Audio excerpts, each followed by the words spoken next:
బాల్కొండ మండలంలోని కిసాన్ నగర్ గ్రామంలో Indiramma housing loan మొదటి విడత భాగంలో ₹1,00,000 శ్రీమతి బుస్స లక్ష్మీ నరేందర్ దంపతులకు వారి ఖాతాలో జమ చేశారు. ఈ సందర్భంగా ముఖ్యమంత్రి రేవంత్ రెడ్డి చిత్రపటానికి పాలాభిషేకం చేశారు.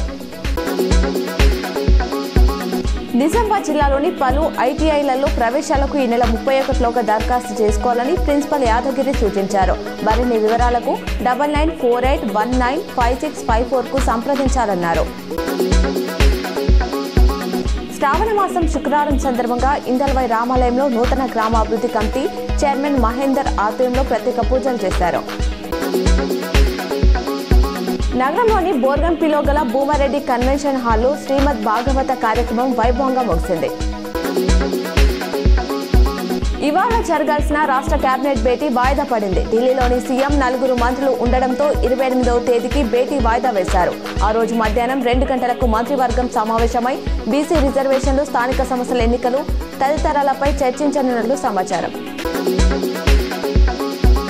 శ్రీరామ్ సాగర్ ప్రాజెక్టులోకి గడిచిన 24 గంటల్లో 2605 క్యూసెక్ల వరద వచ్చి చేరిందని ప్రాజెక్టు అధికారులు శుక్రవారం ఉదయం తెలిపారు. కాకతీయ కెనాల్కు 100, మిషన్ భగీరథకు 231 క్యూసెక్ల నీటిని వదులుతున్నామని 291 క్యూసెక్ల నీరు ఆవిరవుతుందన్నారు. ప్రస్తుతం ఎస్ఆర్ఎస్పీలో 1068.90 అడుగుల వరకు 21.541 టీఎంసీల నీరుంది.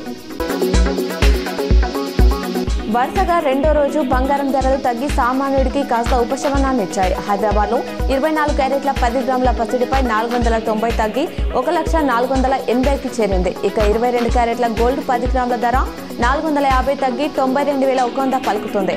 అటు వెండి ధరలో ఎలాంటి మార్పు లేదు. కేజీ సిల్వర్ రేటు ₹1,28,000గా ఉంది.